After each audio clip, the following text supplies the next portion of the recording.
when the left, for example, offends people in the political sphere, you're questioning whether that's somehow bad for society writ large.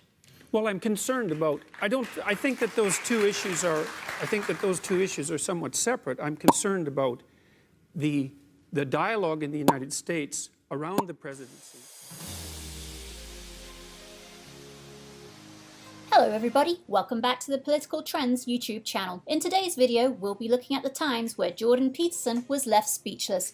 But first, leave a like on the video and subscribe to the channel for more videos like this and much more. Turn on notifications too so that you don't miss any future videos. Number 1. We start off with Jordan Peterson actually admitting that he was wrong about something. Yeah, that's definitely something that doesn't happen every day. He was speaking with Jim Jeffries and he was quizzed about something. Make a cake for a gay wedding. Making them do it? Yeah. I don't think that's a very good idea. But here's the argument, so should they be able to deny making a cake for a black couple if they don't like black people? Allowed to? Probably. That doesn't mean it's right. Jordan Peterson answered the first question and then it was followed by another question which he also answered. But then Jeffries realised that what Peterson was saying is contradictory. So he then asked Peterson how the two are any different from each other. You'll be stunned by what Peterson has to say. Yep. Where they said black people, you had to serve them in your restaurants and stuff like that, and it did work and it did make our society better, but would you argue that that still wasn't right? No, that was right. Why is that different to now if you didn't want to make a cake for black people? Maybe it's not. Maybe it's not different. Yeah. Maybe I was wrong about that. Jordan Peterson genuinely admitted that he was wrong. I can't quite believe it, to be honest. That is very interesting. Like we said, this is something that barely happens with him. Number 2. In this next clip, we're going to see someone completely go off at Jordan Peterson. This guy goes on a long rant and he's clearly not very fond of him. I don't think Peterson was very fond of this guy afterwards either. Check this out. How can he get his equality back? Who are you talking about? Jordan Peterson?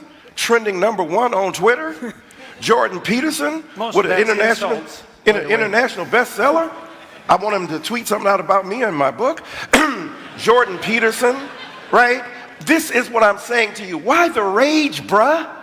You're doing well, but you're a mean, mad white man. During this debate, the guy called Peterson a mean, mad white man. Of course, while hearing all of this, Peterson was shaking his head, I'm sure in disbelief of the things he was hearing. The guy that was having his little rant didn't stop there. He had so much more to say about Peterson. Predicated upon my historical excavation of your past, it's based upon the evident vitriol with which you speak and the denial of a sense of equanimity among combatants in an argument. So I'm saying again, you're a mean, mad white man and the viciousness is evident. Okay. This guy was very adamant about what he was saying and the crowd seemed to agree with him as they were cheering and clapping. Peterson seemed to be outnumbered out there. Number 3. Now we're going to see a woman prove her point against Jordan Peterson. Jordan's answer after getting a reply didn't really answer the point and we see him take a bit of a loss on that one. Take a look. When the left, for example, offends people in the political sphere, you're questioning whether that's somehow bad for society writ large. Well, I'm concerned about, I think that those two issues are somewhat separate. I'm concerned about the dialogue in the United States around the presidency pulling people farther and farther. He seemed to be rambling on at this point. As you can see by the clip, the person who uploaded the video was having a good time by putting blah blah blah. They surely agreed that the woman was indeed correct. Number 4. This time we have Joe Rogan who asked Jordan Peterson a question that leaves him absolutely stumped. Jordan really struggles with this one. Roll the clip. Why would that help in any way, these involuntary celibates? Well, I think you tilt the society so that it serves the interests of, well, that's a good question. For a moment it seemed like he had an answer and then gone. Joe Rogan really got him good. Number 5. Next, we're going to see someone Peterson goes up against who seems to prove Peterson wrong. They were talking about Marxism on this occasion and the person Peterson was up against was debunking any sign of it. Spirit of envy and so on and so on. Do you think they are really, where did you find this data? I don't know them. I would ask you here, give me some names or whatever. Where are the Marxists here? I don't know any. I don't, who is a Marxist here? The guy asked Peterson to explain and show proof about any Marxist, but Peterson wasn't able to do so. The crowd was very much rallying behind this guy as he got some pretty big cheers for what he had to say. This guy went even further, and once again it was silence from Jordan Peterson. Look at this. Where is really the Marxist element in it? They are for equality. Sorry, where? They are for equality at these cultural struggles, proper names, how do we call each other? Do you see in them, in political correctness and so on, any genuine will to change society? I don't see it. That was very interesting to say the least. It sure was entertaining. Number 6. Lastly, we have Jordan Peterson, who has a disagreement with a guy that he is speaking to. The guy was explaining something, but Peterson had a difference in opinion compared to him. Check this out. Start with death is preferable to life, but you don't get very far that way because those Yeah, people... you do. You stop suffering.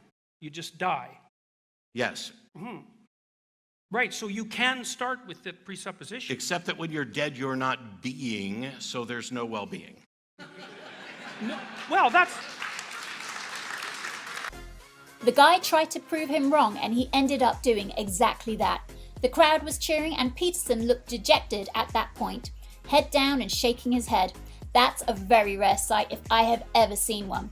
But this guy gets Peterson once again just a few minutes later. Because what happened in Russia and communist countries was an institution of a religious-like structure centered around an individual and forced atheism. Again, this is one of those rare moments where the crowd was against Jordan and he was outnumbered and left speechless by someone else. Those are some of the times Jordan Peterson has been owned. Which moment was your favorite? Let us know down in the comments below. Thank you guys for watching. If you enjoyed the video, then be sure to drop a like on the video and subscribe to the channel for more videos like this and much more. Turn on notifications too so that you don't miss any future videos. We'll see you guys next time, but until then, take care.